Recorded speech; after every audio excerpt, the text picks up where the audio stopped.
Hello and welcome to this video. I am going to talk today about a very important topic in relation to personal transformation, which is sabotaging yourself. We all do it. We start a transformation process or something new in our self-development, whether it's a healthy diet or just some better habit that we want to do and we procrastinate, for example, or um, just find a justification to not do it, and even to the point of sometimes becoming sick, and that serves as a justification. So when we are in a personal transformation journey, we plan, start the self-transformation process with enthusiasm and positivity, and then comes the self-sabotage. That extra piece of cake we often eat after weeks of dieting and all of that. I think you know what I mean with when I say self-sabotage. Self-sabotage goes hand in hand with um, personal transformation. That's why I think it is a very important topic to discuss. But in fact, self-sabotage will always be there because transformation is just not linear. There might be some setbacks, some days when you don't feel as motivated, but the key is to know how to handle them and how to minimize them as much as possible. So in the past, I used to create strict routines for myself to not self-sabotage myself. But I quickly learned that this doesn't work every time. Just creating those routines um, is not always enough. Sometimes there are deeper reasons, psychological and spiritual reasons to self-sabotaging. That's why in this case it's important to do our inner work. So I have mentioned this also in other videos of mine, but I want to also explain here what I mean by inner work and what is inner work. So inner work is basically a deconstruction process. When human babies are born, we are alike with different species in many ways, but we are also different in some aspects. Human beings are born with a very clean slate. We know how to cry and suckle our mama's breast, but beyond that, we are a clean slate. We learn from our environment, and every behavior, everything that we now do, every habit, every thought pattern is learned from our environment, mostly in our childhood, but also beyond that. So, learning is a very important process for humans because we, for example, do some habits automatically, and this helps. Imagine having to learn, for example, your road to work or how to do everything every time you do it. We have some memory and we learn things. This is a beautiful thing, but there's also a lot of cons with that because sometimes we learn limiting beliefs and it's harder to unlearn them later. That's why inner work is important, and inner work is this deconstruction process which makes us deconstruct our other thoughts and the patterns that we have, which later become our personality codes. So let's talk about why everyone is addicted to certain emotions. Because everyone is addicted to certain emotions. Some people are addicted to happiness, abundance. Others are addicted to negative emotions. Those are all learned through our environment. Our childhood environment creates our distortions that later become our personality codes. For example, you may be 35 and a certain belief system doesn't serve you anymore, but it's still there in you. That becomes your vibration. So everyone on the planet is addicted to certain emotions. Some people are addicted to abundance, and some people are addicted to scarcity, fear, abandonment, and there's a range in between. So you need to do the deconstruction process through inner work so you can change your default vibration and your current identity. And this is a very important step to stop self-sabotaging yourself. I'm going to talk about your identity uh, later in this video.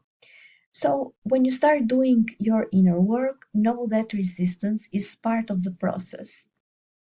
Sometimes we uh, feel stuck, sometimes it's difficult, it brings up too many emotions. For example, if we want to um, remember things in our past and deal with emotions of the past that we didn't deal then, and things that are sorted in a certain way and affect our lives basically. So every time that that happens, every time that you feel maybe the difficulty of inner work, just try to get in touch with spirit and source by saying to yourself, I allow this to be easy and I allow this to be fun. I'm going to talk later on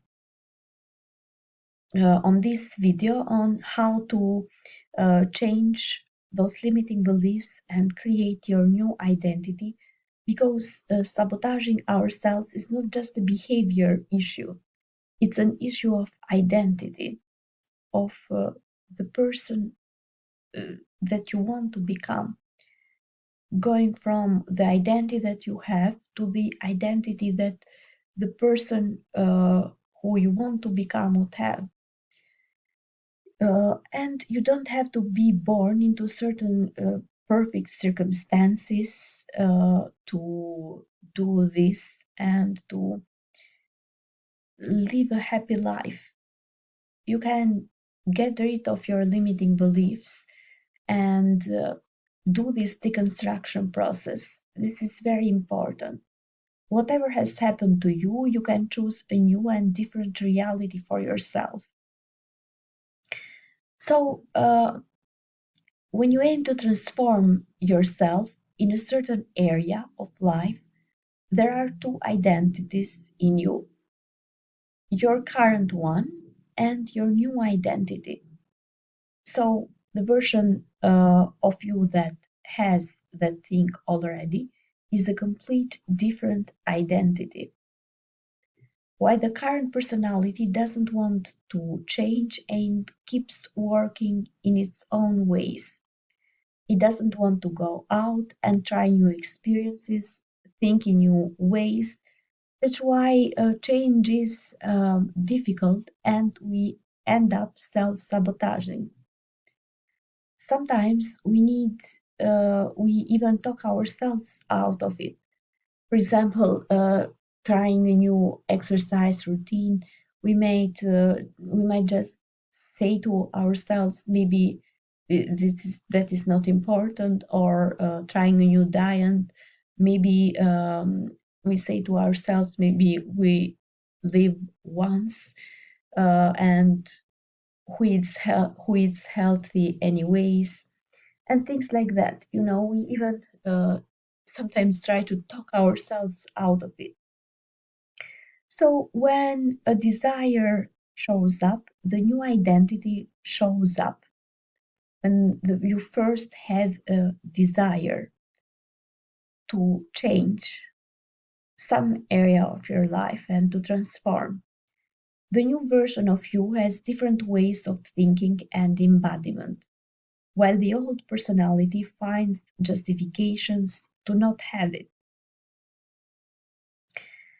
For a moment, there is an intersection of identities.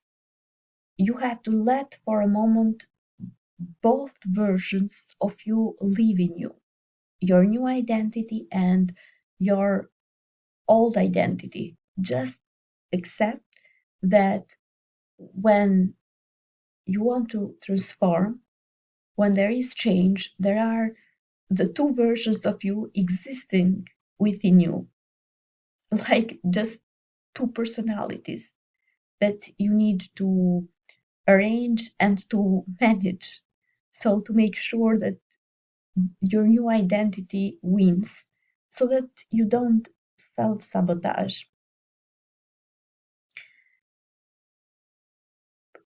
When your new identity is too weak, your new identity, when your old identity will fake an illness to show you a sign that you shouldn't live as your new identity and self sabotage.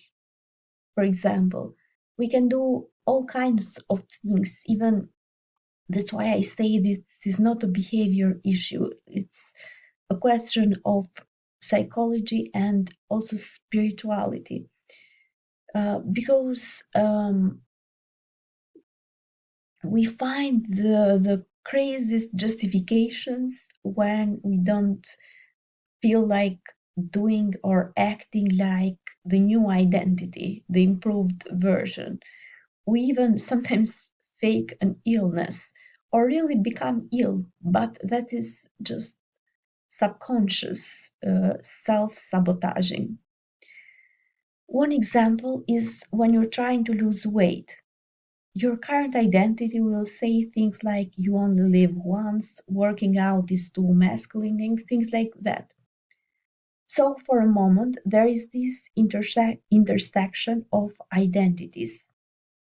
Which one wins is completely up to you. Both of those parts of you are the self, and you have to choose the one that you are really available for now and the one who you are not available anymore. So the minute you say there is no way in hell that I'm going to go back to that old identity anymore, the intersection is just your new personality. So you become the new version when you firmly decide that you're not going back to your old self anymore. You have to make the decision completely non negotiable.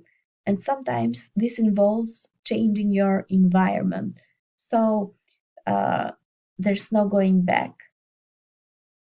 You have to make the decision completely so non negotiable. Something literally changes in your identity when you make this decision to make your old identity die. If the old identity is there, there is a chance of self sabotage. You have to be at that point where you are like, no, that version of me does not exist anymore. Your new identity is the one that put the desire in your heart. So remember that to um, go in the direction to your new identity. So, how to do this and how I do this more practically. So, when I have my current identity and I have a new desire that I'm not used to, for example, I just decide that I want to manifest something or try a new habit in my life, it means that both identities at that moment are residing on me. So I first recognize that a new desire has shown in my heart, and I'm now into the intersection of identities. Both of them exist within me. Sometimes the desire shows up by seeing someone else who has it. It happens to everyone. To just get that inspiration from someone else. Sometimes this even happens in the form of jealousy or envy, starts and end as envy of another person, for example, who uh, has what you want, and sometimes you don't even know why that person irritates you. It also happened like this. But when you're envious of someone, it simply means that God is showing you a preview of what you might have too. So never see envious, negative, or just get stuck and consume yourself in envy or jealousy. It simply means that that's a desire that you also want for yourself. So after I recognize that there are two identities in me, then I start journaling, and I do this from with journaling. I will get in my journal and I'll say, what does this new version of me know that I don't know? I'm talking about the new identity. How does she think that's different from this current identity of me? I'll journal pages and pages on how does she live and move, where does she live, and everything that has to do with it. What helps me in this stage is also asking questions to people who already have what I want. For example, when I'm stuck in one place, or if I had a justification about why I'm not doing it, it helps to ask the people who already have what I want how they deal with that. Sometimes what is stopping us from becoming who we want is very specific. Asking questions to people who have the life that I want has helped me a lot to overcome my limiting beliefs. And then I write their answers as my new improved limiting beliefs. My new improved beliefs. So I get a journal, and on, for example, one page, on the page on the left, I write my limiting beliefs. Then I also use questions to ask to people who already have the thing that I want, and who I also admire. This is very important, someone I really admire and trust. And I write their answers as improved beliefs. So they clearly have different beliefs than me. Those people who have what I want, I notice when I ask my questions, which really are uh, limiting beliefs shown in the form of questions, and they answer, I notice that they don't have my limiting beliefs. They, in fact, have improved beliefs by which they live. So, this is very important and can help you to shortcut your way and try to see their point of view, to also um, adapt in yourself those improved beliefs of the person who has manifested what you want. Then I also write in my journal, what can I do to merge the gap between my old identity and my new one, between my to change my limiting beliefs into improved beliefs. Can my new identity teach to my old one about the doubts or that I have, how to overcome them, and maybe challenge the beliefs that I have and I have held so closely, because sometimes we have limiting beliefs for a long time and it's more difficult to change them. That's why it's important to also uh, see the people who have what you want and the beliefs that they have, and see how they are different from yours. You will see a really different belief system in that area of the people who have manifested the thing, and between you that didn't still manifest the thing. So the new identity maybe is not fighting the version of identity that I am now, but she's poking holes in my old identity's core beliefs. No thing is bigger or smaller for the universe to manifest for us. So every limiting belief can be changed. We just give it significance. So when you do this enough, it becomes second nature to you, and you can do this process more easily to manifest more and more things in your life. So you can do it faster and manifest bigger and bigger things. Sometimes, maybe not all the time, we are um, in that space between an old identity and a new identity where both are in us. Sometimes we are just in a digestive state, maybe when we have just manifested one thing and we are the new identity, but it's very very early, and it's a weak new identity. So sometimes we're just trying to normalize what we have, and sometimes a new desire has shown up in our heart. And when we uh, recognize the new desire in our heart, sometimes it also, for some people, shows also as a complaint. Some people can not make, and I also do this sometimes, and I catch myself doing this. Some people can't make the difference between a desire and a complaint.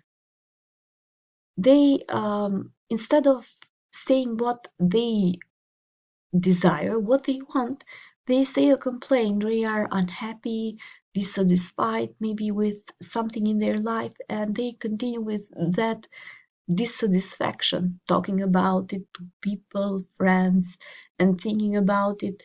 But um, get over a complaint and turn it into a desire. That is very important. Every complaint, in fact, is a desire in disguise. And maybe even envy, as I mentioned before, of another person is your desire. So when desire has shown in your heart, you know that it's time to uh, go from your old identity to the new one, maybe with changing your limiting beliefs and maybe even habits. They are very, very important. Three things are very important here. The limiting beliefs that you need to write what you believe around that area of your life, and the new improved beliefs, maybe with the help of someone who already has manifested what you want. Second, habits are important. You need to know the habits of the people who have what you want. Maybe people, let's say, who are a certain weight or have a good body, maybe they have some habits. Like, for example, they don't eat after a certain hour for dinner, or they exercise every morning, etc. You need to know their habits. And the third one is the environment. You need to change also your environment to make it easy for you to go from the identity that you have to the person that you want to become. So when you are in the intersection of identities, first just be aware of this. When two identities show up, just write down what does the new identity know that the other one doesn't know. I'm just summarizing it, this process. And what are her core beliefs that are different from the core beliefs of your old identity? So from this day forward, every time you start self-sabotaging, you need to be like, no, no, no, that's the old identity. We do not want your divine desires to get buried in the grave or yard of desires. So keep this in mind, and also keep in mind what I said before about complaints and about being envious or jealous of someone else. So that's all for this video. Thank you for watching. See you in the next one.